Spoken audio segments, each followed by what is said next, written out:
66세 처음으로 혼자 여행을 떠났습니다. 단풍은 예뻤고 바람은 서늘했죠. 그런데 그날 밤 그 낯선 남자와 같은 방을 쓰게 될 줄은 몰랐습니다. 한 방 남았어요. 괜찮으시겠어요? 그 말 한마디가 내 인생을 다시 데워줄 줄 누가 알았을까요? 이 나이에 설레고 떨리고 결국엔 사랑까지.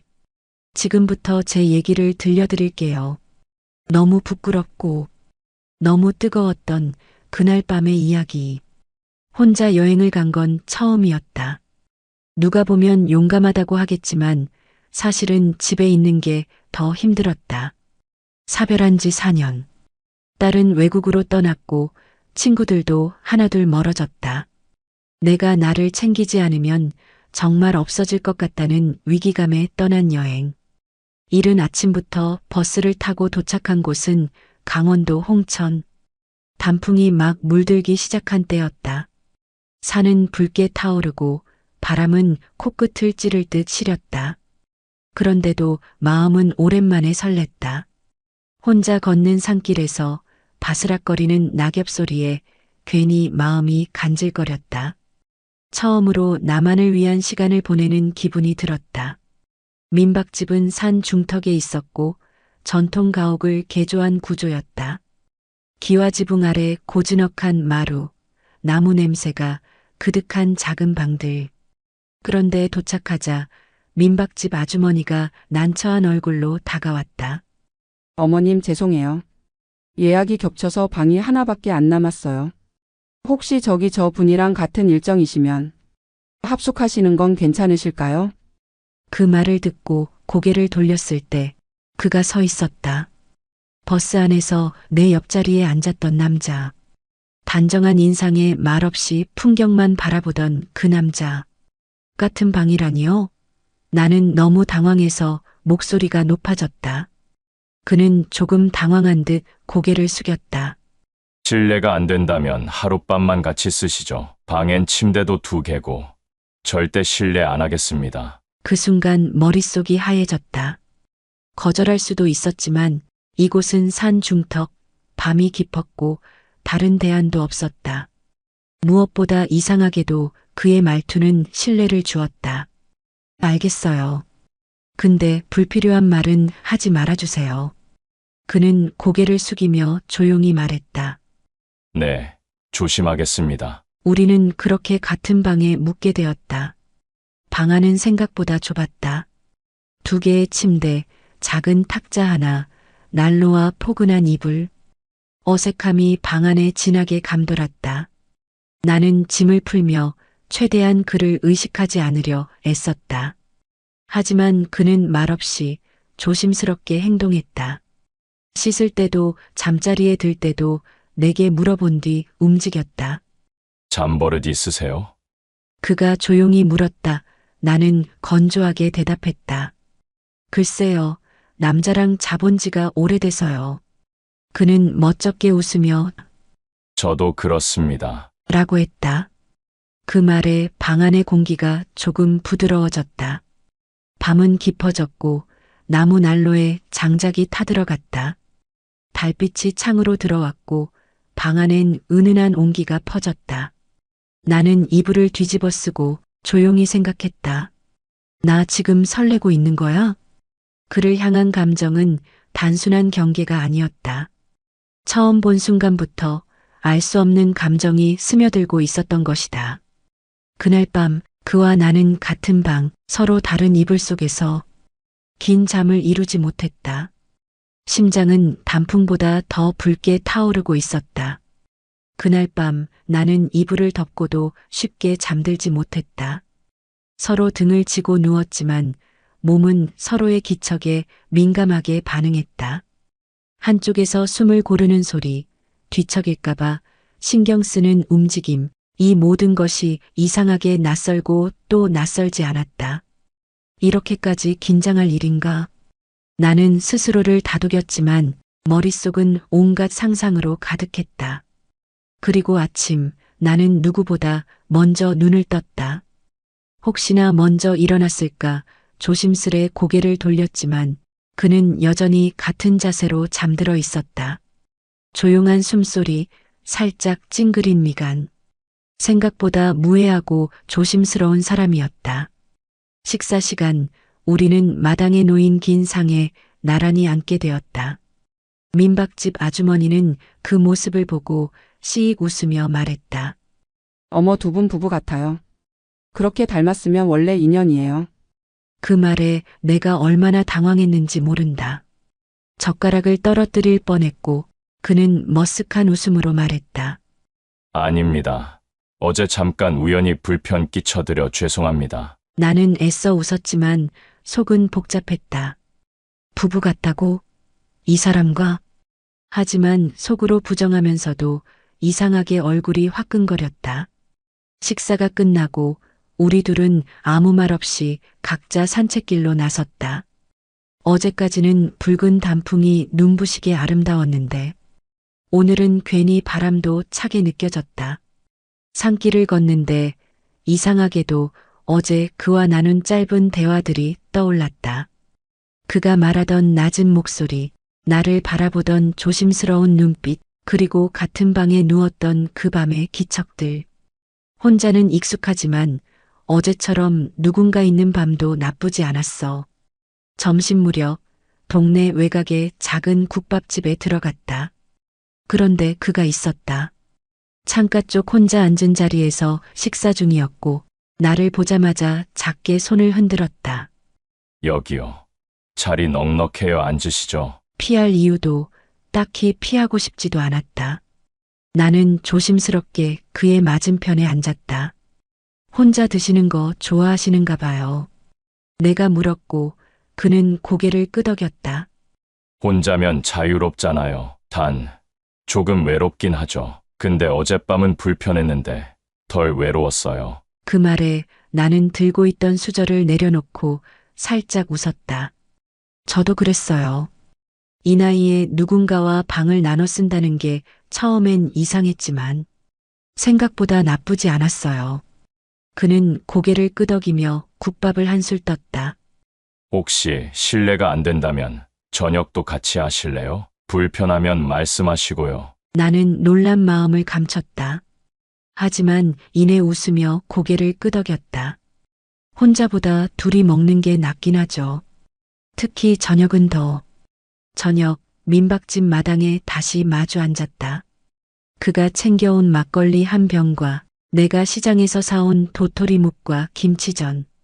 작은 반찬들이 펼쳐졌고 우리 둘은 말없이 잔을 맞부딪혔다.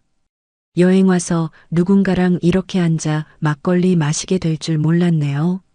그가 말했다. 저도요. 사실 처음엔 좀 무서웠어요. 그는 웃었다. 저도요. 괜히 괴한인 줄 알고 의심했을까봐 걱정했습니다. 우리는 그렇게 웃으며 한 잔, 두 잔 나눴다. 달빛은 마당을 조용히 비추었고 담요 아래로 불어오는 바람은 어제와는 또 다른 온도를 갖고 있었다. 그가 말했다. 사람 마음이란 게 하룻밤으로도 많이 바뀌죠? 나는 그 말에 대답하지 못했다. 그저 잔을 비우고 고개를 숙였다. 왜냐면 나 역시 그렇게 바뀌어가고 있었으니까. 아침 공기는 유난히 서늘했고 마음은 어제보다 더 따뜻했다. 밤새 이불 속에서 몇 번이고 뒤척였고 그와 마주 앉아 먹던 저녁 식사며 막걸리에 얼굴을 붉히던 그의 눈빛이 떠올랐다. 어떤 감정인지 확신할 수 없었지만 분명 낯설지 않은 설렘이었다. 그날 오전 일정은 산 중턱의 단풍길 걷기였다. 대부분은 셔틀버스를 이용했지만 우리는 자연스럽게 걸어 올라가 보기로 했다. 서로 말은 없었지만 발걸음이 자주 나란히 맞춰졌다. 그가 먼저 입을 열었다. 어제보다 공기가 차네요. 그래도 좋네요. 단풍이랑 걷기엔 딱 좋은 온도예요. 그는 고개를 끄덕이며 조심스럽게 한 발짝 더 가까이 걸었다. 이런데 혼자 오면 어딘가 비어 보이는데 오늘은 빈틈이 없어요. 그 말에 나는 걸음을 멈췄고 그는 나를 바라보다 멋쩍은 듯 웃었다. 실례였죠? 아니요. 괜찮아요. 그 말이 어쩐지 반가워서요. 단풍길 끝자락 벤치에 앉아 쉬며 그는 자신의 이야기를 들려주었다. 젊은 시절 체육교사로 일했고 아내와는 15년 전 이별했다고 했다. 아이들은 모두 외지에 살고 혼자 전국을 다니며 등산과 자전거 여행을 해왔다고 했다. 혼자가 편했죠. 누구 눈치 볼 일도 없고. 근데 이상하게 요즘은 혼자가 너무 조용해요. 그의 말은 유난히 조용했지만 마음엔 오래 남았다. 점심 이후 마을회관에서 작은 음악회가 열렸다. 우리는 나란히 앉아 트로트를 들으며 웃었다. 그러던 중 가짜 부부 퀴즈라는 이벤트가 열렸고 우리는 그 자리에 우연히 불려나가게 됐다. 어제 같은 방 쓰신다면서요? 어르신 두 분 서로 얼마나 잘 아시는지 한번 볼게요. 사람들은 웃고 박수쳤고 우리는 머쓱하게 무대 앞으로 나갔다. 상대방이 오늘 아침 무슨 옷을 입었는지, 가장 좋아하는 반찬은 서로 눈치를 보며 대답했지만 놀랍게도 대부분 맞았다. 된장국에 청양고추 조금 넣은 것 좋아하시더라고요. 하늘색 니트에 검정 바지요. 관중들이 오호하고 반응하자 그는 조용히 내게 속삭였다. 우린 서로 좀 많이 보고 있었네요. 그 말에 나는 괜히 얼굴이 뜨거워졌다. 사람들 앞에서는 어색했지만 그의 눈빛은 조용히 나를 안아주는 듯했다. 그날 밤 다시 민박집의 작은 방. 이번엔 침대 모서리에 나란히 앉아. 우리는 아무 말 없이 마주 앉았다. 창밖엔 바람소리, 방 안엔 우리가 만든 침묵이 감돌았다. 그가 먼저 입을 열었다. 이상하죠. 첫사랑도 아니고 마지막 사랑일 거라 생각하지도 않았어요. 나는 고개를 돌려 그를 바라봤다. 그는 담요 끝을 쥐고 조용히 말을 이었다. 근데 지금 이 감정이 너무 진해요. 살면서 처음 느끼는 종류의 설렘 같아요. 나는 그 말에 대답하지 않았다. 대신 조심스럽게 그의 손등에 내 손을 살며시 올려두었다. 말은 없었지만 그 순간만큼은 모든 게 전해졌다. 우리 서로를 향해 조금씩 걸어가고 있구나. 그 밤 우리는 각자의 이불 속에서 하지만 같은 마음으로 잠에 들었다. 그날 밤 방 안은 유난히 조용했다. 창밖에서 불어오는 바람이 나뭇가지를 스치며 소리를 냈고 방 안에는 서로의 숨소리만이 은은히 퍼졌다. 나는 침대 모서리에 앉아 그가 낮에 했던 말을 되뇌었다. 살면서 처음 느끼는 설렘이에요. 그 말이 자꾸 마음에 남았다. 이런 말을 누군가에게 듣는 일이 내게도 다시 생길 줄은 몰랐다. 그는 작은 조명 아래 책을 읽는 척하고 있었지만 그의 손끝은 페이지를 넘기지 못한 채 머물러 있었다. 우리 사이의 침묵은 정적이 아니라 긴장으로 가득 찬 기다림이었다. 잠 안 오세요? 내가 먼저 말을 꺼냈다. 그는 살짝 웃으며 고개를 들었다. 네, 오늘은 그냥 시간이 좀 천천히 갔으면 해서요. 나는 조심스럽게 그 맞은편에 앉았다. 그와 가까운 거리에서 마주 앉으니 자꾸 심장이 빠르게 뛰었다. 낯설죠? 그가 물었다. 나는 고개를 끄덕였다. 네.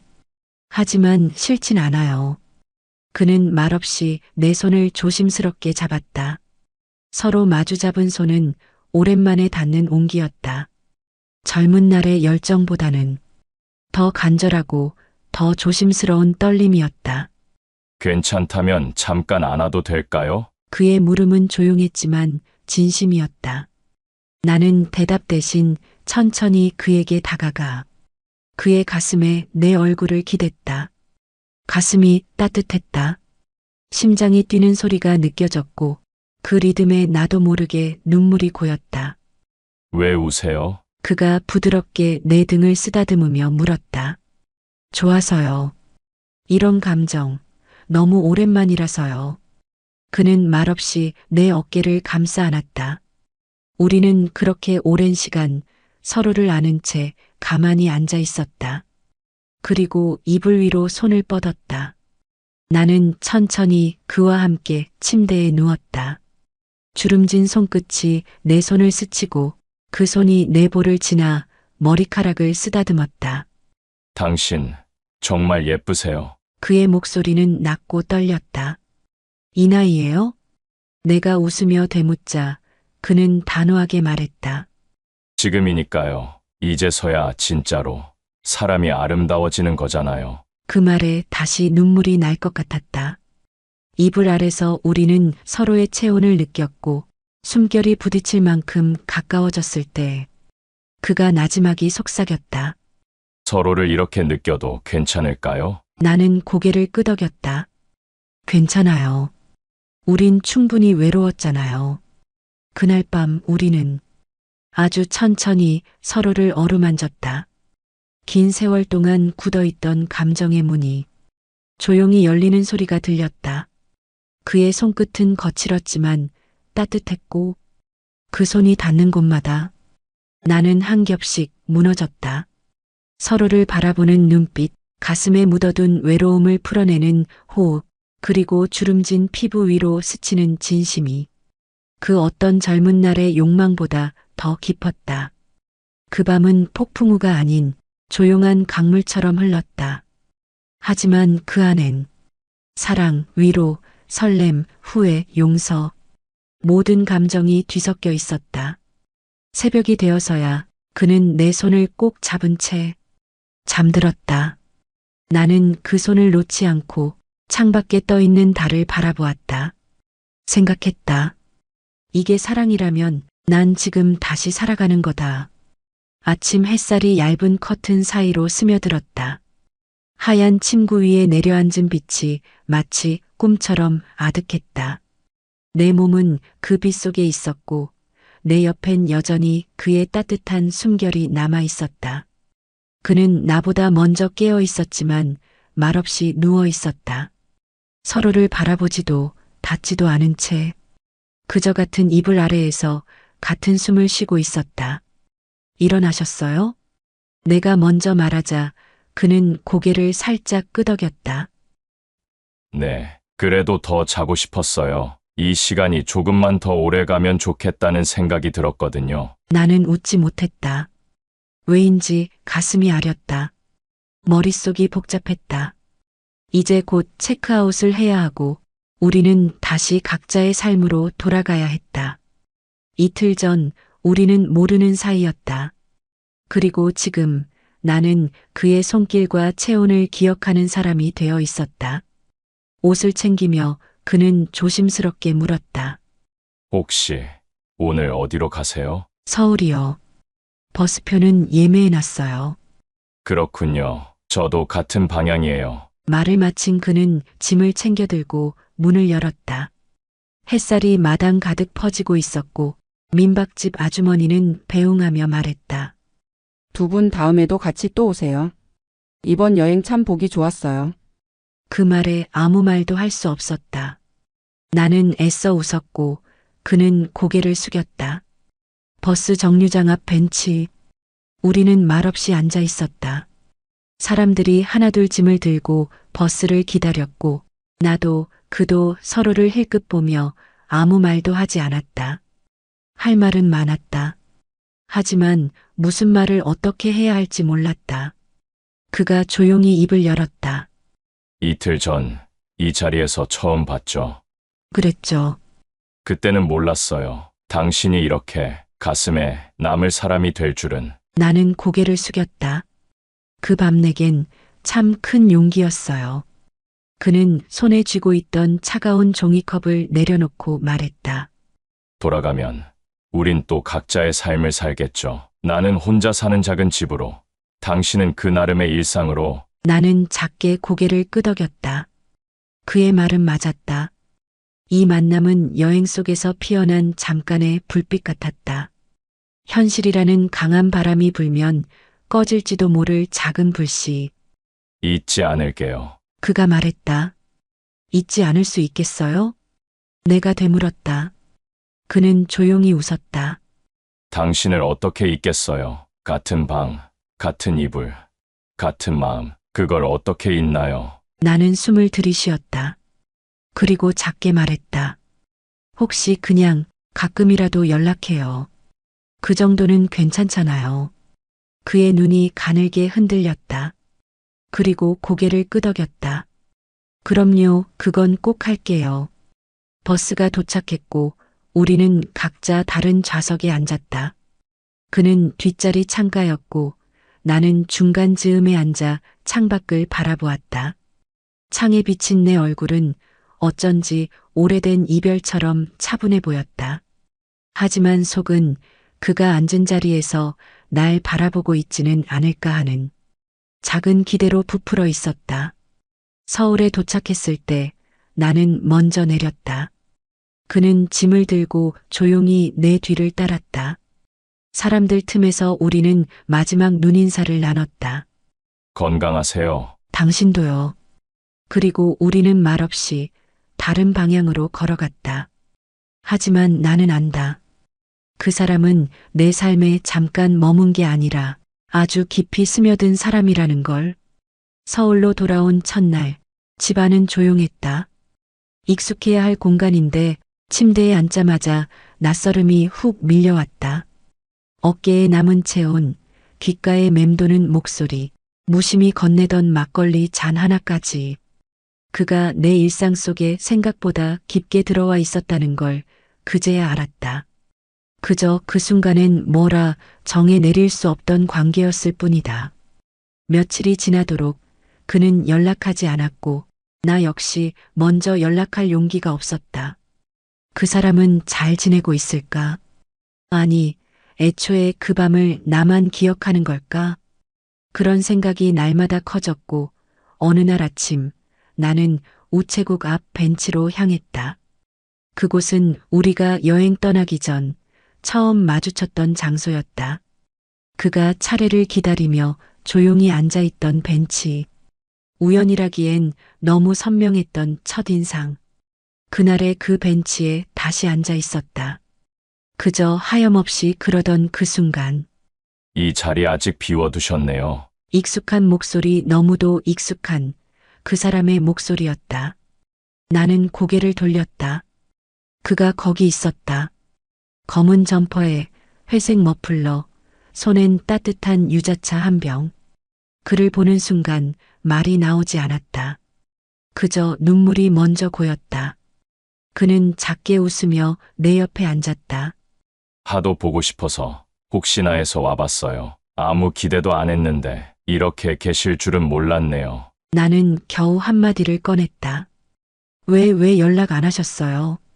그쪽도 안 했잖아요. 우리는 동시에 웃었다. 어리석기도 하고 참 순수하기도 한 감정. 그렇게 우리는 아무렇지 않게 다시 나란히 앉아 있었다.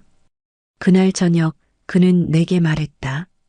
다시 여행을 간다면 이번엔 당신과 계획부터 같이 세우고 싶어요. 같은 방 말고 같은 출발선에서. 그 말이 어쩌면 지금껏 들었던 고백 중 가장 진심처럼 느껴졌다. 나는 고개를 끄덕였다. 같이 가요. 그 어디든. 그가 미소 지으며 유자차 뚜껑을 열었다. 근데요, 이거 아직 따뜻하긴 한데. 당신 손이 더 따뜻하네요. 그 말에 우리는 아무 말 없이 손을 맞잡았다. 늦은 오후 우체국 앞 벤치에 봄바람이 살며시 불었다. 이젠 그 바람이 그 사람의 손처럼 따뜻하게 느껴졌다. 다시 만난 뒤 우리는 예전처럼 조심스럽지 않았다. 손을 잡는 것도 마주 앉아 식사하는 것도 어느덧 자연스러운 일상이 되어 있었다. 그는 자주 말했다. 이젠 혼자보다 둘이 편해요. 그 말이 좋았다. 그 편안함 안에 내가 있다는 게 이 나이에 사랑받는다는 증거 같았다. 시간은 조용히 흘렀고 우리 사이도 점점 깊어졌다. 어느 날 그는 내게 물었다. 우리 다시 여행 갈까요? 좋아요. 근데 이번엔 숙소 예약부터 같이 해요. 그는 웃었다. 물론이죠. 이번엔 처음부터 같은 방입니다.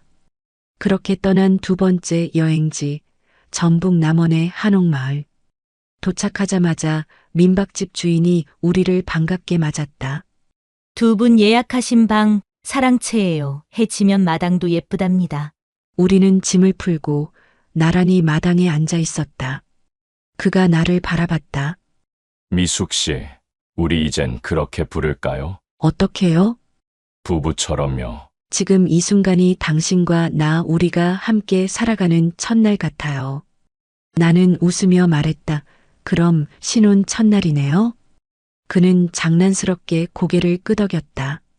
네, 한참 늦은, 하지만 절대 늦지 않은 신혼 첫날 밤. 그날 저녁 한옥 사랑채 방 안은 조용했다. 창문 사이로 들어오는 노을빛이 벽을 붉게 물들였고 방 안 공기는 말할 수 없이 따뜻했다. 그는 천천히 내게 다가와 말없이 두 손으로 내 얼굴을 감쌌다. 고마워요. 이 나이에 이런 사랑을 다시 알게 해줘서. 나는 작게 속삭였다. 그 사랑. 이제 놓지 말아요. 우린 아직 늦지 않았으니까요. 우리는 다시 한 이불을 덮었다. 이전과는 다른, 더 단단하고 더 따뜻한 마음으로. 그의 품에서 나는 스스로도 몰랐던 나를 발견했다. 여자로서의 나, 사랑받을 준비가 되어 있던 나, 그의 손길은 조심스러웠지만 확신 있었고 나는 그 확신에 마음을 내주었다. 며칠 뒤 우리는 함께 돌아와 그의 집으로 짐을 옮겼다. 이제 진짜 같은 방이네. 그가 말했다. 나는 고개를 끄덕이며 말했다. 이제 이 방이 우리 인생의 마지막 방이면 좋겠어요. 우리는 매일 아침 함께 일어난다. 같이 차를 마시고 시장을 보고 밤이면 다리를 주물러주며 이야기한다. 어쩌면 아주 평범한 삶이지만 우리에겐 기적 같은 나날이다. 그는 아직도 매일 밤 내 손을 꼭 잡고 잠든다. 그리고 귓가에 속삭인다. 오늘도 당신과 같은 방이라 참 행복해요. 사연을 끝까지 함께 해주셔서 감사합니다. 늦은 사랑도 깊고 따뜻하며 충분히 아름답습니다. 우리의 인생에서 한 방이란 공간이 누군가에게는 다시 살아갈 이유가 되어줄 수 있다는 걸 이 사연으로 전하고 싶었습니다. 구독과 좋아요 해주신다면 다음에도 감동적인 사연으로 찾아뵙겠습니다.